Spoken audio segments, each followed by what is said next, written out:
most important parameter to monitor during a coffee roast is the temperature.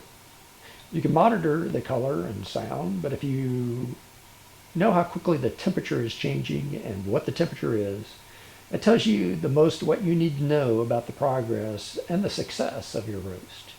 Now you can use a simple dial thermometer like this, which I've used for years, and it certainly does the job. But you know, if you like buying new toys and trying out new things like I do, you may be interested in what I'm going to review today, which is the Thermoworks Smoke 2-channel temperature device. So now you can also get really fancy and use a PID temperature controller, which actually controls the temperature of the heating device, which is used on most commercial roasters that you can buy today. But I'm still using this instrument to control the temperature on my roast. So right here is the Thermoworks Smoke 2-channel, and as you can see, it's got a magnetic that you can use to mount on there. I just sit mine on the bench and don't really use the magnetic portion of it, though if you're doing something on the stove, you can use this for cooking candy, for example, and it will stick to the stove so that it's out of the way, which is a nice little feature. Now, just to get this out of the way, Thermoworks did not give me this to review, and I purchased this off their website, which is the only way you can buy this. You can't buy it off of Amazon because they are afraid that other people will try to sell knockoffs of theirs, and so if they don't sell theirs on Amazon altogether, you know that if there's anything on Amazon, it's a knockoff. And I can understand that. So you do have to go to their website if you want to buy these. They do not know that I'm reviewing this, and they don't even know who I am, and they probably don't care. So this is a totally independent review based upon my use of the device. And also, I learned about it from reviews from the America's Test Kitchen website. So if you go there, they have quite a few temperature probes that they have reviewed if you would like to look at different ones other than this one. So this comes with 2 probes, and right now these probes, I need to clean them because they have coffee roast on them, fumes, so I need to clean this. And if I'm certainly going to use it for candy making, I'd clean it first. But for coffee roasting, it's not too much of a concern, although it could interfere with the accuracy if you get too much buildup on there, so you do need to keep it clean. So it comes with these 2 probes. This is an air temperature probe, and this is what they sell for the use in, like if you're barbecuing a pork loin or a brisket, or a turkey, you can stick this in there to get the internal temperature of the meat. It also works fairly well for roasting coffee as well. Now, I asked them when I bought this, can I get 2 air temperature probes instead of these 2? And they said no.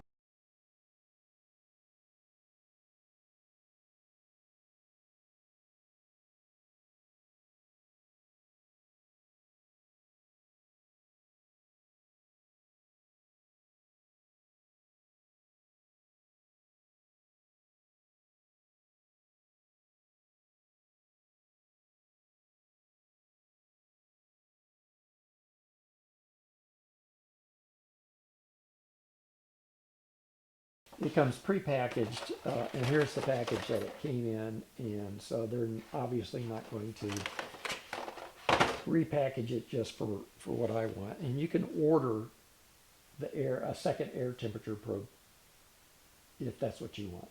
Now, I've just figured out how to make both of them work.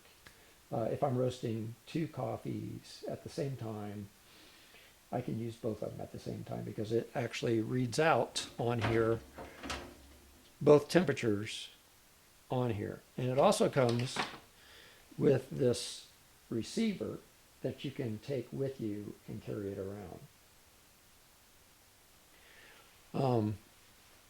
And it will keep you up to date on what the temperature is. It'll show you, and it also has an alarm that you can set on here. These are the set buttons and the up and down arrows for the alarm. I've set the alarm for 300 degrees, so when my roast gets to 300 degrees, then I know I need to pay particular attention to it. Now the problem with this probe is it's very long, and if you put it in there, it has potential for going all the way down and interfering with the paddles if you're using the Whirley Pop modified system that I have shown how to build in other videos. So what I've done, as you can see, is I just put a wooden clothespin on there to hold the probe up so it doesn't go all the way down to the bottom of the roaster and interfere with the paddles. And if you're doing candy making, you want to do that as well, because if the probe touches the bottom of the pan, it'll read the higher temperature of the pan bottom and not the temperature of the candy that you're cooking. So the wooden clothespin is a very non-technical solution to a very technical temperature probe issue. The first time I used the temperature probe for making candy, it was touching the bottom and it was reading a higher temperature, and I dumped it out too fast and it was too soft for what I was trying to make. I was trying to make some chewy caramels. They were still edible, but they were just softer than what I would like because it didn't read out the right temperature based on the fact that it was touching the bottom of the pan. So let's go over the pros and cons as I see it with this device. First of all, I'm just going to say I'm very happy overall with how this works, and it has improved the experience of roasting coffee immensely. So the instrument allows you to read the temperature accurately and with a lot more precision than what is really needed when you're roasting coffee. It'll go to the 10th of a degree, which is overkill with regards to roasting coffee. You need to know, within a degree or two of what the temperature is, but 10th of a degree is too much. Now sounds like I'm saying it's a con as I'm talking about the pros, and really it's neither a pro nor a con. I'm just pointing it out. And it also comes, like I had shown you, with this portable device. This is a huge thing, because even if you're, I don't recommend that you leave this unattended, but if you had to go somewhere else in the house while this was roasting, you could take this with you, and you can keep your eye on the roast temperature no matter where you're at in the house. Now, there's a range limit. I have found that if I go outside too far away from the house, I'll lose connection.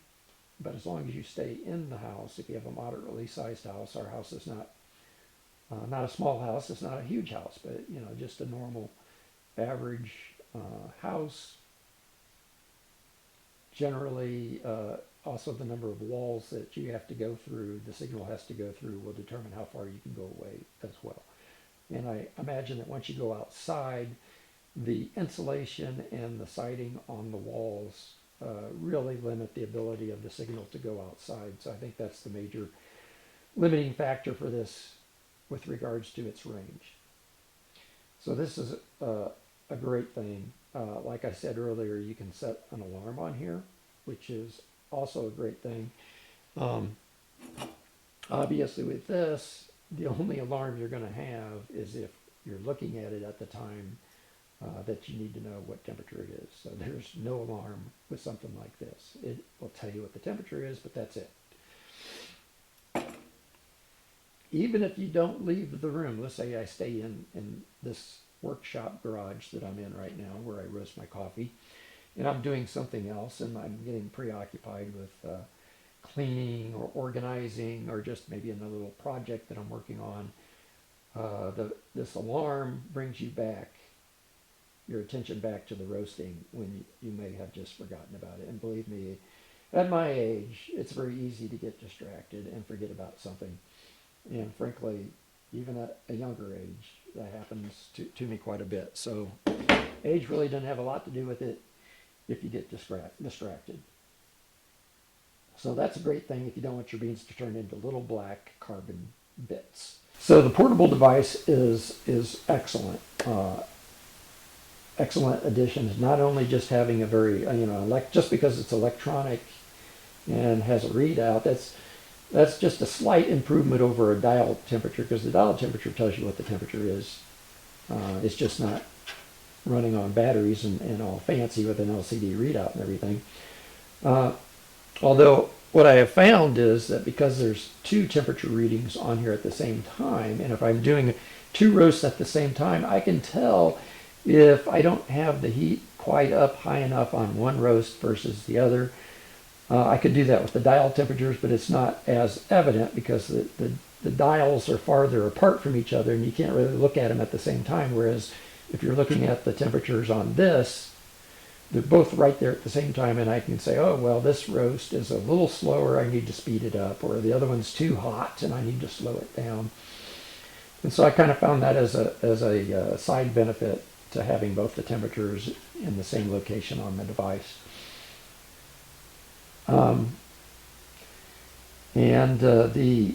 The probe wires are covered in this braided metal, which protects it from, if it accidentally were to touch the roaster, it's not going to melt the wires or anything like that. And it's pretty robust because I've actually taken this off, forgetting to take the probe out, and causing this to fall onto the ground and jerk on the wires, and it still works. So it passed the fall on the ground test, so to speak, and I would not recommend doing that on your own. And I certainly hope not to ever do that again, because I don't want to tempt fate, because I'm pretty sure they didn't design it to withstand being pulled by a fall to the ground and so on. Nevertheless, it did survive, and that shows me that it's a pretty robust design and holds up under some abuse. And again, I wouldn't abuse that in that way on purpose, of course. Some cons, I got a couple things that are really just nitpicky, although the one I think is rather significant as far as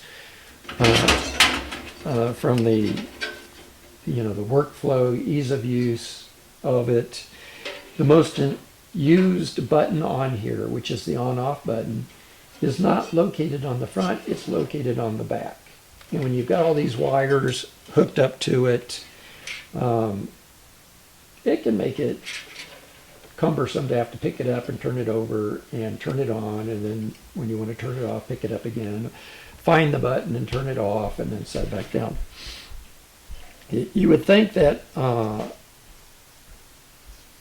they could have found room on the front to add the power button, so that when you come up to the device and you're ready to roast, you don't have to pick it up, you just push the button and it's on, and when you're done, you just push the button and it's off. Yeah, I know it's not a world-ending problem, but it is annoying when you have to pick this up, turn it over, find the button, and push it. And the other thing is, to turn it on, you have to push and hold the button. Well, how do you know it's turned on unless you're looking at the front? So you got to push and hold the button, turn it over, wait for it to come on, and then you can let go. Again, another just slight annoyance to why, from the button being on the back, it's kind of annoying. In the same way, when you're turning it off, you have to make sure the display is off before you let go of the button. So that's my biggest major complaint with it. The other complaint I have is like I mentioned before, there's no holder for the probe. If you want to position the probe off the bottom of the roaster, you have to come up with a way to do that on your own.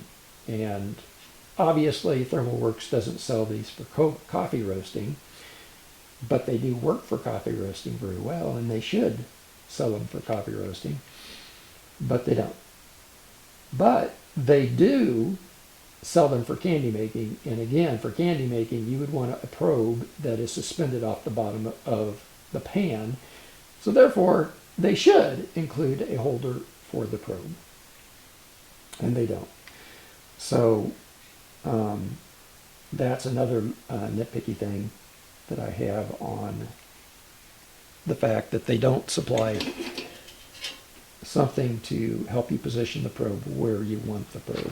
Thermoworks, if you're watching this video, you may want to consider including a candy cooking holder for your probe, which I'm sure people that use it then for roasting coffee could use to keep the probe from going all the way down. Now, of course, the other solution to that is just get you a second air temperature probe, which will definitely, as you can see, not reach to the bottom of the roaster and will solve the problems with regards to hitting the paddles.